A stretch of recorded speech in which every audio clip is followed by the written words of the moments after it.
Balloons, ubiquitous in celebrations and decorations, come in various shapes, sizes, and colors. In earlier days, balloons were made of dried animal bladders. Imagine those at a party or celebration. That didn't stay the norm though. In the 19th century, someone finally came up with rubber balloons, and those were eventually replaced too with latex.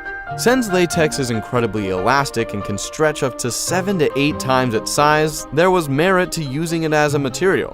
Now the balloon industry is valued at 300 million USD, but how are they made?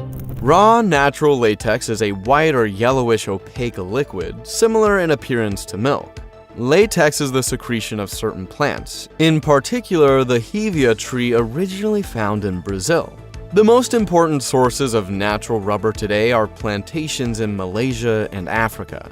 Producers of rubber must harvest the raw material from these trees. Skilled workers, often called tappers, make incisions in the bark of the rubber trees using special tapping knives. These incisions allow the milky white latex sap to flow out of the tree and into collection cups attached to the trees. The latex sap, which resembles milk in appearance, gradually fills the collection cups over several hours. Tappers visit the trees periodically to collect the latex, typically every 1 to 3 days, depending on factors like tree health and climate. Once collected, the latex undergoes treatment to prevent coagulation, which would render it unsuitable for further processing. Ammonia is commonly added to the latex as a preservative, maintaining its fluidity during storage and transportation. Various additives are mixed into the latex to improve its properties and performance in balloon production. Antioxidants help prevent degradation of the latex due to exposure to air and light. Vulcanizing agents are added to promote cross-linking of polymer chains during curing, enhancing elasticity and durability. The latex undergoes a concentration process to remove excess water and increase the concentration of rubber particles. This can be achieved through centrifugation, where the latex is spun at high speeds to separate solids from liquids, or evaporation, where heat is applied to remove water. Then, the latex is transported from production facilities to balloon manufacturing plants using specialized containers or tanker trucks.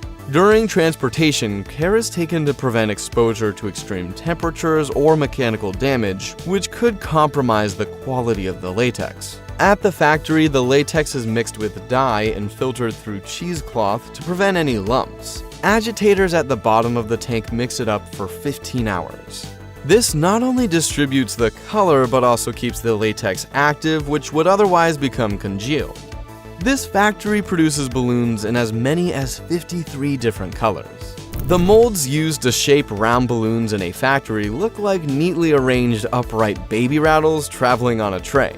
They might be set out in a grid of, say, 3 rows of 11 molds each. This tray of molds will roll from station to station, some of which contain special fixtures to flip the tray so it can be dipped into various chemicals. However, before any of this, the balloon forms or molds are sprayed with hot water to clean them as they pass through a system of rollers. These forms are then flipped and dipped into a tank of coagulant. The coagulant also contains an electrochemical charge. When the balloon forms with a coagulant interact with the tank containing the colored latex, they attract the latex solution, resulting in a thin uniform coating over the balloon molds. The longer the forms are left in the tank, the thicker the coating that sticks to them.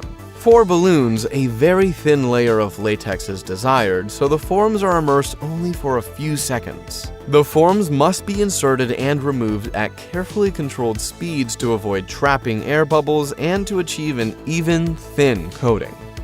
The balloon forms are then moved on a conveyor towards spiraling brushes. These brushes roll up the bottom of the balloons, creating lips. These grips make it easier for people to grip the balloons and inflate them. The balloon forms are then dipped into a hot water bath. This step is important because it cleans the latex, including getting rid of the protein that causes latex allergies. The hot water also triggers vulcanization, which rubberizes the latex. This process, discovered completely by accident by Charles Goodyear, revolutionized the rubber industry. It significantly enhances the elasticity and durability of rubber. Before vulcanization, raw rubber is relatively soft, sticky, and prone to deformation and degradation under various conditions. After vulcanization, rubber becomes more resilient and can withstand greater stress, making it suitable for a wide range of applications. The next step is to strip the balloons from the molds. To make the process easier, the forms are dipped into a mix of talcum powder and water. This will allow them to be seamlessly stripped off the form. Finally, it's time for the forms to be stripped of their latex coverings. As the forms pass through this machine, air jets fill the balloons with air. As the balloons fill with air and start to come out of the form, they're grabbed by rollers at the top that roll them away from the forms. The stripped balloons then topple onto a conveyor belt. They're received by a worker who piles them onto an industrial washing machine and then adds a cleaning solution. The machine heats to 71 degrees Celsius. This process not only cleans the balloons but also completes the vulcanization of the latex.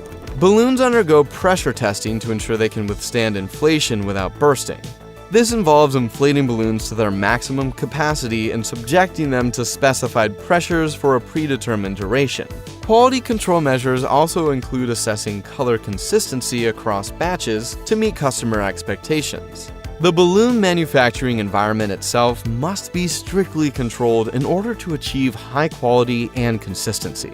Throughout the manufacturing process, computer-based instrumentation records and controls air humidity, air temperature, latex tank temperature, the temperature in the ovens, dryers, and other parameters. The latex and other chemicals used in the process must be carefully formulated for specific properties and carefully maintained. For example, the latex must have a certain viscosity and speed of drying.